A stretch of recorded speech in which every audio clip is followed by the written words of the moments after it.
they're looking. Oh my goodness, this is a beautiful sight, one that is definitely worth protecting out there in wild places. We've had a lot of birds join us here on the roots of the Tree of Life. We have about 6 different species here with us. I want to point out a few of them to you.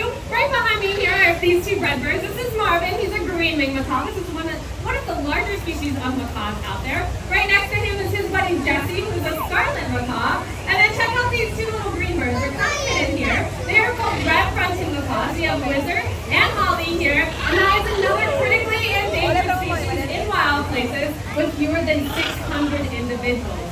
Now, it does sound like these birds are about ready to head on out of here. So go ahead, get your phones and cameras up, and let's watch as these birds take flight. Oh my goodness, looks like most of our birds are out of here. We still have cat here. Because our red birds are out here.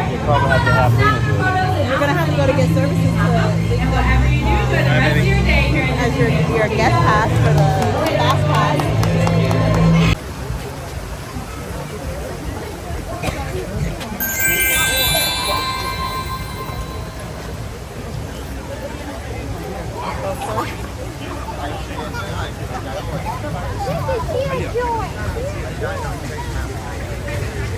Can you imagine that?